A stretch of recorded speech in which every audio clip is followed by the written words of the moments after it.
Welcome back everyone. Now we are going to learn about the ROM. As the name suggests, it is random access memory.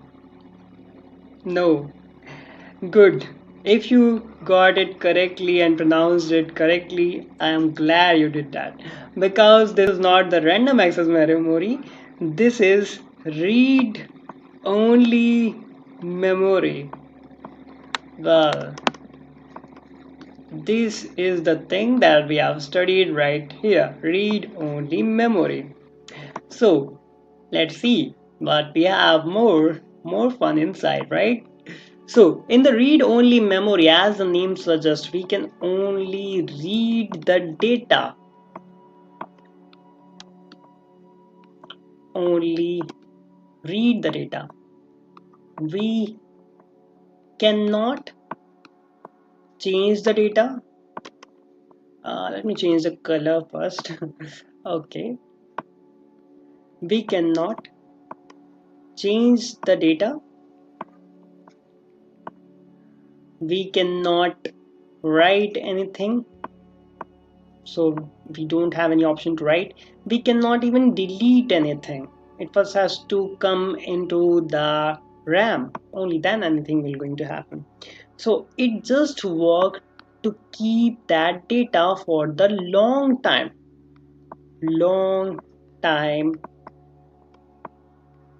to keep data, keep data. This is what it means and what I want to present to you. Well, this is the introduction of the room. Unless you do something externally, you cannot delete it, you cannot write it, you cannot change the data, we are only allowed to read the data. That's the whole form of it. ROM is used for the permanent storage. That's the absolute keyword here. It's used for permanent. Let me write it correctly. Permanent storage. So you can just keep and it's gonna be safe. That's the way ROM works. Well, even I keep all my data and all my classes backup in the ROM. So what does it mean? It means it is permanent there. It can be permanent there unless I decide to change something or do something and load that. Even I can do that by using and loading that to the RAM. I cannot do anything in the ROM except reading the data. So that's the way it's working. Now let me present something special to you right here.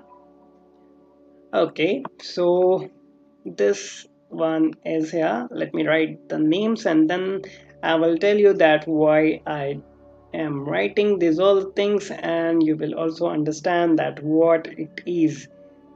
RD, WR, and finally I'm writing not all that, so A07. It means 0 to 7 it is having. Okay, now let's close this up.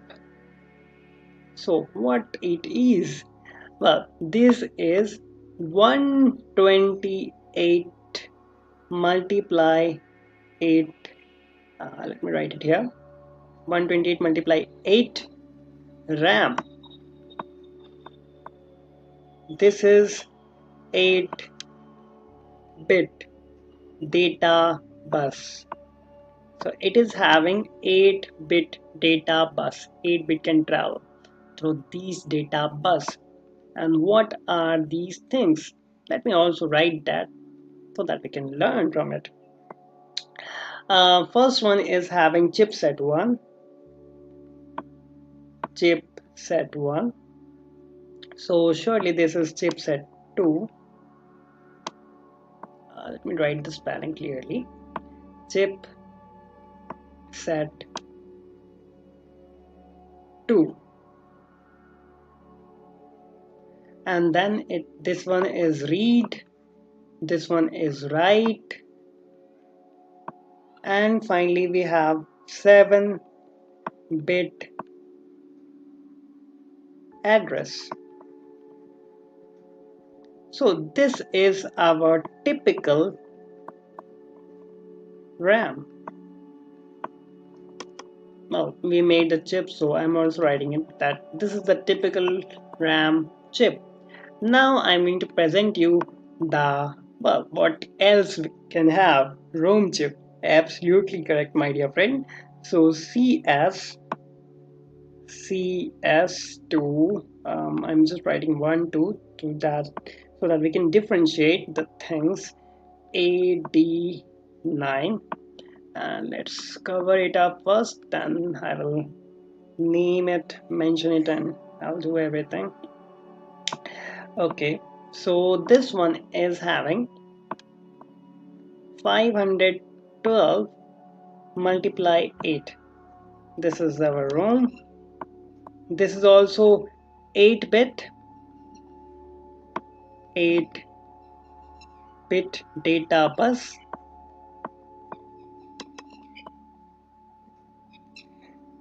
and these are indicating chipset 1. I'm writing it in the shortest form because we already have seen that in the ROM.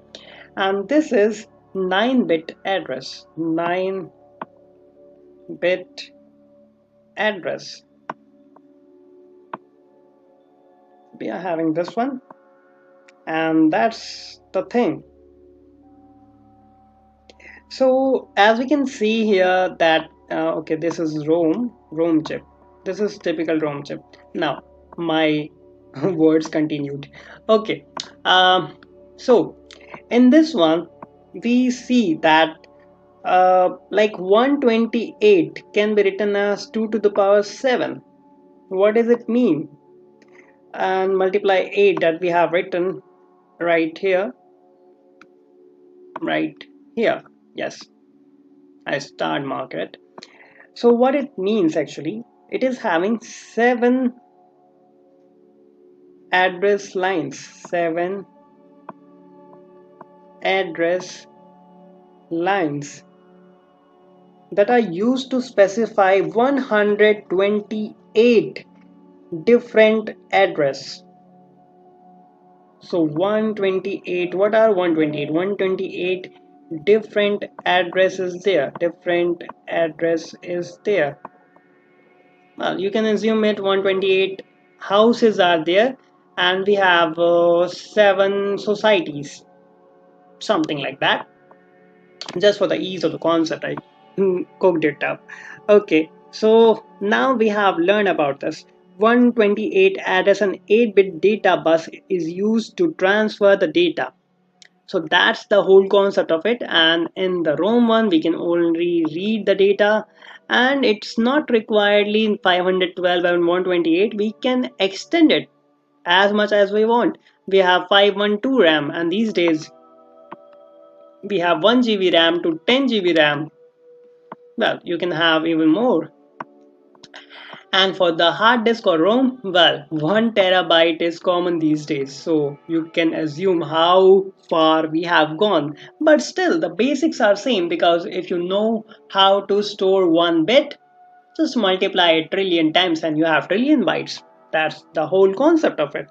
So that's it for this one, and this is the ending part of our main memory. So yes, we have done the main memory, and now it's time to study the next level of abstraction.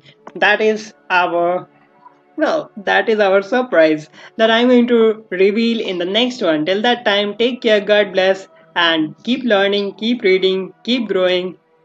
Take care.